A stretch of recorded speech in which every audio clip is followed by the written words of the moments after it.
Hello बच्चों। आज जो कहानी मैं आपको सुनाने जा रही हूँ उसका टाइटल है स्वर्ग का सुख। अभयारण्य में चंपा नाम की एक बंदरिया रहा करती थी। उसे बच्चों से बड़ा प्यार था, पर दुख की बात थी कि उसके अपना कोई बच्चा न था। इस बात से रात दिन खिन्न रहा करती थी। तब उसके पति ने उसे समझाया, देखो चंपा, यह मनी मन गुलने से कोई फायदा नहीं, उल्टे तुम्हारा स्वास्थ्य और नष्ट हो जाएगा। तुम औरों के बच्चों को प्यार किया करो, उनकी सेवा किया करो, हो सकता है भगवान प्रसन्न होकर तुम्हें भी बच्चा दे दे। चंपा को पति की बात अच्छी लगी। अब वह दूसरी बंदरिया के बच्चों की सेवा सहायता करने लगी। वह उन्हें तरह तरह के खेल खिलाती, अच्छी बातें सिखाती और खाने की चीजें भी देती। जल्दी ही पास पड़ोस के सारे बच्चे उससे खूब घुल मिल गए। वे मौसी जी कहकर उसके पीछे आगे घूमते रहते। संयोग की बात कि एक वर्ष बाद चंपा के अपना एक बच्चा भी हो गया। वह बड़ी प्रसन्न हुई। मैं बेटे को गुणवान बनाऊंगी, परिश्रमी बनाऊंगी, बहुत अच्छा बनाऊंगी। उसके जन्म के समय चंपा ने मन ही मन सोचा। चंपा ने अपने बच्चे का बड़े ध्यान से लालन पालन किया। वह उसकी हर सुख सुविधा का ध्यान रखती। कुछ बड़े होने पर चंपा ने उसे शिक्षा देना प्रारंभ कर दिया। कुछ ही वर्षों में उसका बेटा किशु बड़ा ही गुणवान और ज्ञानवान बन गया। जो उसे देखता, उससे बातें करता, उसके साथ रहता, उसका जी प्रसन्न हो जाता। वह बड़ा ही विनम्र, मीठा बोलने वाला, दूसरों की सहायता करने वाला और सभी का सम्मान करने वाला था। यही वे गुण हैं जिनके कारण दूसरे हमें आदर और स्नेह दिया करते हैं। किशु जब युवा हुआ तो अनेक बंदर यह चाहने लगे कि उनकी बेटी का विवाह उससे हो जाए। वे उसके गुणी स्वभाव से परिचित थे और अच्छी तरह समझते थे कि उनकी बेटी को यह सदैव सुखी रखेगा। धन संपत्ति तो नष्ट हो सकती है, पर गुणों की संपत्ति कभी नष्ट नहीं हुआ करती। जैसा कि कहा भी गया है, वृत्तम यत्नेन संरक्षेत वित्तमेति न याति, अक्षीणो वित्ततः क्षीणो वृत्तस्तु हतो हतः। अर्थात अच्छे आचरण और गुणों की मनुष्य को यत्नपूर्वक रक्षा करनी चाहिए। धन तो आता जाता रहता है। धन के कम होने से मनुष्य क्षीण नहीं होता, परंतु गुणों के क्षीण होने से मनुष्य क्षीण हो जाता है। किशु का विवाह काली नाम की एक बंदरिया के साथ हो गया। किशु जितना गुणी था, विनम्र था, काली उतनी ही झगड़ालू और क्लेश करने वाली। वह छोटी छोटी बात पर लड़ाई करती। किशु की बूढ़ी माता उसे फूटी आंखों न सुहाती। बात बात में किशु से वह उनकी बुराई किया करती। इस बात पर जब किशु उसे डांटता तो वह फवक फवक कर रोने लगती। ऐसे जीवन से किशु बड़ा ही दुखी हो गया था। कहां नरक में आ फंसा हूं, मन ही मन वह सोचा करता। अब उसकी समझ में यह बात अच्छी तरह से आ गई कि बुजुर्ग क्यों इस बात को कहते हैं कि गृहिणी से ही घर बनता है। अतएव वधू के चुनाव में गुणों को प्रमुख स्थान देना चाहिए। हम जैसे व्यक्ति के साथ रहते हैं, उसके आचार व्यवहार का, गुणों का, स्वभाव का सूक्ष्म प्रभाव निस्संदेह हम पर पड़ता है। किशु भी अनजाने में धीरे धीरे काली से प्रभावित हो रहा था। काली के भड़काने से एक दिन वह अपनी मां से लड़ पड़ा। काली तो पूरी तरह महाकाली थी। उसने किशु को मां के विरुद्ध और भरा। उसी रात वे दोनों चंपा को अकेली छोड़कर वहां से चल पड़े। रात भर और दिन भर चलते रहे और दूर एक जंगल में जाकर उन्होंने डेरा डाला। वहां किशु और काली ने अपनी सुख सुविधा की सारी सामग्री जुटा ली। किशु को जब काली के साथ अकेले रहने का अवसर मिला, तब वह समझा कि उसका स्वभाव कितना उग्र है।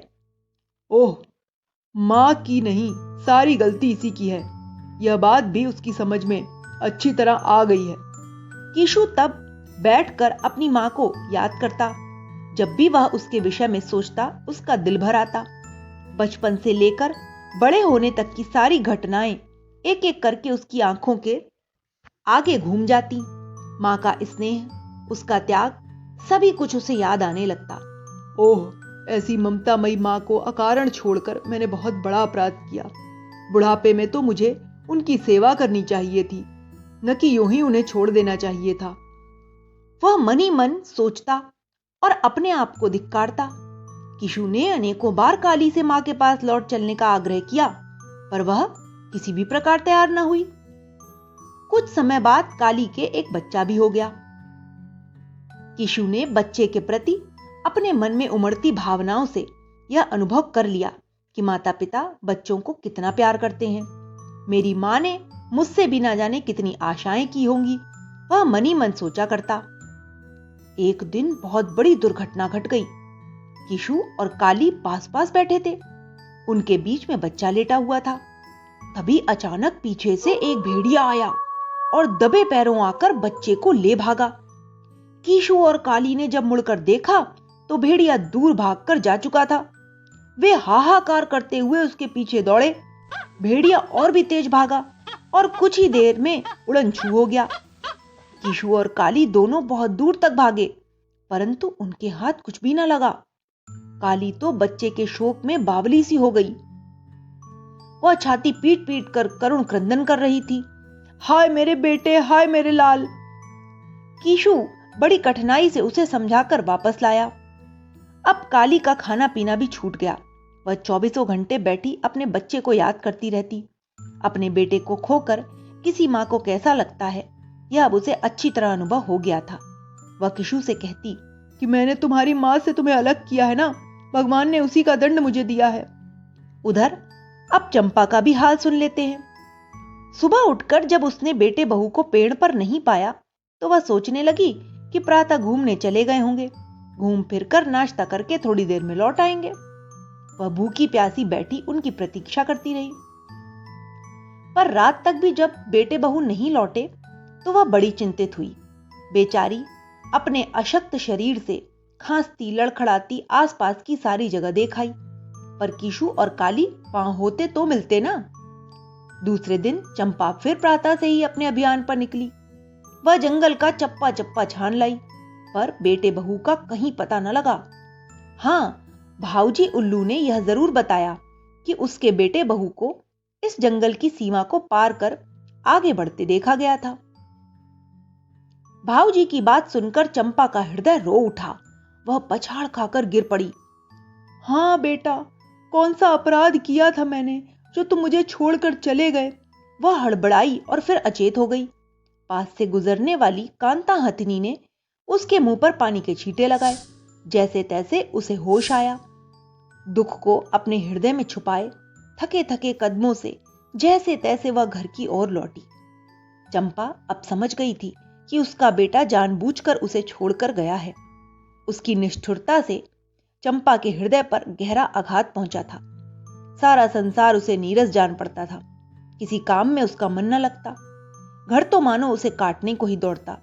वह सुबह होते ही घर से निकल पड़ती और यूं ही सारे जंगल में इधर उधर भटकती रहती। रात होने पर ही घर लौटती और चुपचाप सो जाती। एक दिन चंपा यूं ही घूमती हुई बहुत दूर भेड़िए की मांद के पास से निकल गई। वहां उसने एक अद्भुत दृश्य देखा और वो चौंक उठी। भेड़िए के बच्चों के पास बंदर का भी एक बच्चा बैठा था। चंपा ने आंखें फाड़ फाड़ कर बार बार देखा। हां, वह बंदर का ही बच्चा था। यह तो हमारी जाति का बच्चा है, यह तो हमारी ही बच्चा है। भेड़िया कहीं से खा न जाए। वह मन ही मन बुदबुदाई, मुझे इस नन्हे बच्चे की रक्षा करनी चाहिए। वह मन ही मन कहने लगी। फिर वह अपनी जान को जोखिम में डालकर चुपके से बंदर का बच्चा उठा लाई और पेड़ पर चढ़ गई। भेड़िया ने देखा तो वह आग बबूला हो उठा। उसने चंपा को बहुत धमकाया, बहुत लालच दिया, पर वह बच्चा वापस करने के लिए टस से मस न हुई। हार कर भेड़िया वापस चला गया। भेड़िए के चले जाने पर चंपा भी एक पेड़ से दूसरे पेड़ पर छलांग लगाती हुई जंगल पार करने लगी। उसे डर था कि भेड़िया कहीं वापस ना आ जाए और फिर बच्चे को झपट न ले, इसीलिए वह ऐसा करती रही। पेड़ पेड़ पर से जाने के कारण चंपा रास्ता भटक गई और दूसरे जंगल में जा पहुंची। चलते चलते जब वह थक गई और सांझ का झुटपुटा भी हो गया तो वह बच्चे को लेकर एक पेड़ पर बैठ गई। उस पेड़ की एक ऊंची डाली पर किशु और काली भी बैठे हुए थे। चंपा ने उन्हें नहीं देखा, चंपा ने आराम से बैठने पर बच्चा अपनी छाती से अलग करके डाल दिया और उसे अलग डाल पर बैठाल दिया। बच्चे को जोरों की भूख लगी थी। अब वह चिचियाने लगा। आवाज सुनकर काली की निगाह सहसा नीचे गई। मेरा बच्चा, मेरा नन्हा, ऐसा कहकर वह तेजी से कूद पड़ी और बच्चे को कसकर अपनी छाती से लगा लिया। अब तक कीशु का ध्यान भी बढ़ चुका था। उसने मां को नीचे बैठे देखा तो वह भी अम्मा अम्मा कहकर उससे लिपट गया। कीशु, काली और चंपा तीनों की आंखों से आंसू बह रहे थे। उन्होंने एक दूसरे को अपनी अपनी बात सुनाई। दूसरे दिन प्रातः काल चंपा अपने घर जाने को तैयार हो गई। जब वह चलने लगी तो कीशु ने उसका रास्ता रोक लिया और कहने लगा, अकेली कहाँ जाओगी अम्मा? हम भी तो तुम्हारे साथ चलेंगे।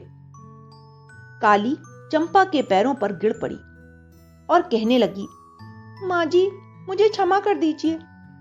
मैंने बुरे विचारों से परिवार के टुकड़े कर दिए। मिलजुल कर रहने के, बड़ों की सेवा करने के महत्व को अब मैं समझ गई हूं। मुझे समझ आ गया है कि माँ बच्चे के लिए कितना त्याग करती है, कितना कष्ट सहती है और उससे कितनी आशाएं रखती है।